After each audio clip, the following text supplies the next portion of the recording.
Parce que moi, j'avais pas conscience d'être peut-être lourde à ce point-là. En salle de montage, je ne me supportais pas. Parce que je me rends compte que vraiment, ce sont que des blagues non-stop. Enfin, dans ma tête, c'était faut montrer que je suis forte et que je sais rire de tout et que tout le temps, tout est positif. Bonjour à tous, bienvenue sur Pure Média. Aujourd'hui, j'ai la chance de recevoir Natou, qui a sorti un documentaire, Le Souffle de Vie, qui est disponible sur YouTube, où Natou, vous êtes parti à la rencontre des baleines à bosse en Polynésie. Ma première question, elle est très simple. Comment, quand on s'appelle Natou, on se retrouve embarqué dans un tel projet ? Quand on s'appelle Natou, on a une manageuse géniale, Cathy Serra, et qui est aussi mon amie en fait, qui elle est passionnée d'animaux, elle a fait des études d'éthologie et c'est elle initialement qui a la proposition de partir en expédition scientifique parce qu'elle connaît un explorateur, Maxime Mergalet, photographe aussi très talentueux, qui lui propose à elle de partir. Mais elle se dit j'ai envie d'amener mon ami vivre ça avec moi parce que c'est très important dans ma vie ce qui va se passer. Enfin, elle le sentait et son animal préféré au monde, son animal totem, c'était la baleine. Donc elle me le propose et eux deux, enfin nous trois, on se dit faisons un documentaire en fait parce qu'on va dans le plus bel endroit de la Terre rencontrer un animal majestueux. On ne peut qu'avoir un très beau documentaire qui sort de tout ça. On le voit dans le documentaire, vous avez eu 1 mois pour le préparer. Oui. Comment vous avez fait ? À la base, c'était 1 mois parce que Cathy et Maxime devaient partir juste vivre l'instant. Ça s'est transformé en 1 mois de préparation et c'est très très court. Du coup, en plus avec le décalage horaire, il y avait des visios à 7h du matin pour que chez eux, il soit à 19h. Donc c'était toute une orga, c'était très intense. Mais on a réussi à le faire. Mais c'était sport. C'est un documentaire qui est spectaculaire, notamment visuellement. Comment vous avez réussi à le monter ? Comment on arrive à financer un 67 minutes sur YouTube ? À la base, on avait une chaîne de télé qui était chaud de nous accompagner. Et en fait, ça les a effrayés. De ce temps de préparation les a vraiment fait flipper. Donc en cours de route, on nous a lâchés. Mais Cathy, alors qu'on était sur place, on n'avait toujours pas de financement, a réussi quand même en envoyant des premières images, des intentions, des explications, à convaincre donc Boursorama de nous suivre. Et ça a été un grand soulagement parce qu'en plus, c'est une marque qui n'a pas demandé à avoir d'insertion publicitaire à l'intérieur du documentaire. On a juste 2 plans sur une carte bancaire et je trouve ça très élégant de leur part et du coup ça rend cette collaboration encore plus forte, je trouve. Au début du documentaire, vous le dites, apprendre des choses pour vous les partager, c'est vraiment ce que je préfère. Vous dites ça à votre communauté. C'était quoi l'objectif de ce documentaire pour votre communauté ? On voulait vraiment montrer à quel point il est important de protéger les baleines parce que d'une certaine manière, elles nous permettent de respirer parce que 50% de l'oxygène vient des océans et c'est grâce au phytoplancton qu'on a de l'oxygène sur Terre. Il est nourri par, entre autres, le fer. Et dans les déjections des baleines, il y en a énormément vu qu'elles sont immenses. Donc c'est important de les protéger parce qu'elles encourent beaucoup de risques avec les collisions. Il y a 50 cétacés par jour qui meurent des suites d'une collision. Il y a la pollution, le réchauffement climatique. Et donc tout ça fait que c'est un équilibre qui risque de se rompre à la longue. Et si ces espèces en souffrent, on va en souffrir aussi. Donc on voulait montrer tout ça. On a parlé de financement, mais il y a aussi, j'imagine, des assurances. On vous voit dans le documentaire nager avec des baleines. Comment s'est passé auprès des assurances que Natou se retrouve à nager avec des baleines ? Alors là, c'est pas moi qui ai dealé. Donc vraiment, je suis dans l'ignorance de tout ça. Ça se trouve, j'ai encouru des dangers. J'ai nagé avec des requins. Et peut-être que les assurances n'étaient même pas au courant. Donc ça, il faut voir avec Cathy. Vous avez aussi nagé avec des peaux mortes de baleines. C'est un moment fort du documentaire. Des squames. Qu'est-ce que ça fait de... C'est vrai que donc on a suivi Charlotte Esposito qui a fondé Océania, une association locale qui œuvre pour la protection et la recherche autour des baleines. Et donc une partie de son travail, c'est d'aller plonger pour récupérer des squames de baleines. Parce que quand les baleines sautent dans l'eau, elles se débarrassent de beaucoup de peaux mortes et aussi de poux de mer qui viennent les grignoter. Donc ça les démange, c'est insupportable. Charlotte récupère ces squames pour ensuite les analyser, les étudier, faire des généalogies de baleines, voir de qui elles proviennent tout simplement. Et ce sont des données qui sont très importantes pour le recensement et se rendre compte de combien il y a de mâles, de femelles, est-ce qu'il y a toujours un bon équilibre. Donc c'est très précieux tout ça. À la fin du documentaire, il y a une séquence qui est assez spectaculaire, assez magique, où vous nagez à quelques centimètres des baleines. Qu'est-ce que vous avez ressenti à ce moment-là ? Est-ce qu'il y a un peu de peur, de l'excitation ? Alors c'est vrai qu'on a fait plusieurs excursions et je les voyais toujours un petit peu de loin ou dans de l'eau trouble ou alors elles s'approchaient et s'en allaient très rapidement. Et sur la dernière expédition, on a eu une chance d'avoir une connexion très forte avec les baleines. J'ai pas eu peur parce que en fait c'est un animal qui a vraiment conscience des distances. J'ai même l'impression qu'elle a conscience de ce qu'on est, à quel point on est petit et fragile à côté d'elle. Et du coup, les baleines, elles nous contournaient. Enfin, c'était quand même très très proche, c'est très impressionnant. On voit cet œil sur le côté qui nous regarde et qui nous check limite comme si elle communiquait avec nous. Et elle jouait autour de nous, donc elle tournait sur elle-même, elle dansait, c'était vraiment en décontraction complète et elle se sentait en confiance avec nous. Donc ça a duré vraiment genre 15-20 minutes. C'était un moment suspendu, mais pas de peur. Et c'est ça, j'allais vous le dire, c'était un moment suspendu. Comment vous l'avez vécu humainement, de se dire vous avez vécu ça dans votre vie, c'est fou quoi. Mais c'est assez fou et en fait sur le moment on percute pas forcément parce que déjà quand même il y a toutes les mesures de sécurité. Il faut savoir que le bateau il s'arrête à une centaine de mètres, ensuite il faut palmer pour les rejoindre.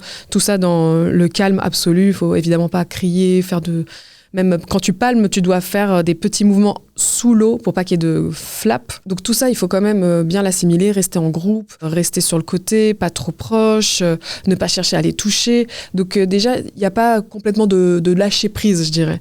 On est très respectueux et on fait attention à ce qu'on fait. C'est à couper le souffle, néanmoins. Quand les baleines sont parties, je pleurais dans mon masque, j'ai serré dans mes bras Charlotte, la scientifique, et c'était un moment très très fort. Mais quand on revient sur la terre ferme, et là on a du temps, c'est là où j'ai repensé à tout ce que je voyais. Je parlais plus du tout de l'après-midi, on était tous séchés. Et c'est là où on a eu le temps de processer quand même cet incroyable moment. C'est un documentaire que vous avez construit aussi avec les autorités locales, avec une association locale. Est-ce qu'ils vous ont demandé de ne pas filmer certaines choses ou vraiment vous avez eu carte blanche ? Dans la mesure où on a respecté vraiment tous les protocoles, on pouvait filmer ce qu'on voulait. Donc il n'y a rien eu à cacher ou à ne pas mettre au montage en vrai. Vous avez passé 18 jours sur place. Vous avez eu combien d'heures de rush pour aboutir à un documentaire de 67 minutes ? Alors c'est vrai qu'il y a eu beaucoup de rush. Bravo au monteur Cyrielle qui a passé 6 semaines non-stop dessus. Des fois à sacrifier ses week-ends pour que ça soit rendu en temps et en heure. C'était quelque chose de très sportif. Donc un grand merci à lui. Mais il y avait des quarantaines d'heures de rush parce qu'il y avait plusieurs caméras qui cadraient sur la terre, mais il y avait aussi toutes les caméras aquatiques. Il y en avait 3 minimum, c'est ça, il y en avait 3. Il y a le drone, enfin vraiment, il y avait beaucoup de matière. Et il y a des choses qu'on n'a même pas pu mettre au montage, notamment, on a fait tout une après-midi avec Mattei Drolet, qui est une légende du surf. Il est vraiment connu mondialement. Et j'ai eu la chance d'avoir une initiation au surf sur des vagues gigantesques, très impressionnantes, enfin des rouleaux. J'ai des photos où vraiment elles font 7 mètres de haut derrière moi. Je me dis mais je suis folle, pourquoi j'y suis allée ? Mais en fait, on n'a pas trouvé la place dans le documentaire, donc il y avait trop de choses. Est-ce que vous prévoyez un making-of de ce documentaire justement ? Je pense que oui, on va faire un petit making-of et que je vais commenter et je vais montrer encore d'autres rushs de baleines que j'ai parce qu'il y en a des somptueux et il n'y avait plus la place. On découvre les baleines à bosse évidemment, mais on découvre aussi Natou. On vous voit dans le début du documentaire très drôle, se cacher même derrière les vannes, l'humour, puis petit à petit fendre l'armure. C'était aussi une volonté de votre part de vous montrer autrement ? Je pense que c'était une grande volonté du réalisateur et de Vanessa Bria, qui s'est occupée de la direction artistique. Parce que moi, j'avais pas conscience d'être peut-être lourde à ce point-là. En salle de montage, je ne me supportais pas. Parce que je me rends compte que vraiment, ce sont que des blagues non-stop. En effet, une sorte d'armure, de protection, pour ne pas être vulnérable. Enfin, dans ma tête, c'était faut montrer que je suis forte et que je sais rire de tout et que c'est tout le temps, tout est positif. Et en fait, il voulait montrer qu'au bout d'un moment, il y a ce moment où ça bascule complètement parce qu'il se passe des choses imprévues sur place qui font que, en fait, je peux plus rigoler. Je deviens sérieuse et je laisse parler un petit peu mes émotions, j'ouvre mon cœur et je pleure beaucoup. Et il n'y a plus de vannes, il n'y a plus de voix off même. Et c'était pour bien marquer ce passage-là. Et c'est pour ça que la première partie est même peut-être trop chargée en humour, en fait, parce que je ne fais pas que des blagues non plus tout le temps. Des fois, je parle normalement. Mais ils ont fait un condensé pour vraiment sublimer la deuxième partie. Et je trouve ça très fort, c'est ce qui marche justement. Comme vous le dites, il y a une bascule dans le film avec des événements personnels qu'ont vécu certains membres de l'équipe. C'était normal pour vous de l'intégrer au documentaire parce que ça a vraiment marqué votre séjour sur place ? Ça a bousculé toute la fin de l'aventure. C'est quelque chose de très très fort qui nous a permis de vivre aussi des moments avec une famille polynésienne où on a découvert une autre façon de traiter. C'est dur de ne pas évoquer le sujet, mais on va dire le deuil. Pour situer un petit peu. Et en fait, je trouve que c'était très important de le montrer et tout le monde était d'accord pour le montrer parce que on transmet de cette manière beaucoup d'émotions et le documentaire peut marquer. C'est pour ça qu'il y a beaucoup de gens qui pleurent en le regardant et en sensibilisant. ça donne envie de protéger, tout simplement. Sur Pure Média, on parle beaucoup des audiences télé, mais aussi des audiences YouTube. Quel rapport vous entretenez avec les audiences ? Est-ce que par exemple samedi soir, vous n'avez pas dormi de la nuit parce que vous vous êtes dit est-ce que ça va marcher sur YouTube dimanche ? Mais dimanche, quand je l'ai posté, j'ai vu que ça démarrait pas très fort, alors qu'il y avait quand même toute la tournée d'avant-première, de la promo, des plateaux télé. Et ça m'a un petit peu forcément fait de la peine parce que pour moi, ce documentaire, il met en lumière une asso et une femme géniale. Et j'avais vraiment envie qu'il y ait des retombées derrière, qu'elle trouve des financements. Parce qu'évidemment, pour vivre, une asso a besoin de subventions, de dons, d'argent, quoi. Mais j'ai conscience que d'un autre côté, c'est un format très différent de ce que je poste habituellement et qu'il faut trouver 1h10 devant sa télé pour le regarder confortablement dans les meilleures conditions possibles. Donc sur le moment, j'étais un peu... chagrinée, mais là je vois que ça remonte un petit peu dans les statistiques, mais de toute manière c'est pas le plus important. Je sais que les gens qui ont pris le temps de le regarder sont vraiment bouleversés, et donc c'est quelque chose qui va rester en tête et en mémoire. Mais je vois beaucoup de partages, donc je suis très heureuse de ça. Mais oui, forcément les statistiques sur un projet aussi grand où on a passé des mois et des semaines dessus, elles comptent plus que pour un plus petit projet. Je vais pas mentir là-dessus. Aujourd'hui, à l'heure où on se parle, le projet approche les 200 000 vues, ce qui est quand même un carton pour un documentaire sur YouTube. Et c'est quand même une fierté pour vous de vous dire que votre communauté, vous leur apportez du contenu quand même très qualitatif. Oui, il faut avoir conscience que quand même pour un documentaire aussi, avec un thème aussi pointu et spécial, c'est quand même énorme. Mais en fait, moi, je suis vraiment en mode Charlotte, il faut que ça marche pour Charlotte, quoi. Je suis vraiment comme ça. Je me suis mis une espèce de petite pression sur les épaules. Je veux tellement que cet asso reçoive de subventions que pour moi, ce n'est pas assez. Et elle mérite tellement de soutien. Et c'est pour ça que ce documentaire mérite encore plus de vues, qu'il soit diffusé, partagé. C'est très important pour moi et même pour toute l'équipe, en vrai. On parle de diffusion, de partage. Au début de l'interview, vous disiez qu'il y avait une chaîne de télévision dans les premières discussions. Est-ce que maintenant qu'ils ont vu le résultat, vous avez vu des retours et vous avez été approché pour une diffusion sur, je sais pas, France 5 par exemple ? Oui, on a du coup d'autres chaînes qui sont intéressées. C'est en pourparlers. Et ce serait génial parce qu'en effet, YouTube, c'est ma communauté. J'imagine que quelques personnes qui ne sont pas abonnées ont dû le voir aussi grâce au partage. Il y a vraiment de nombreux partages des abonnés.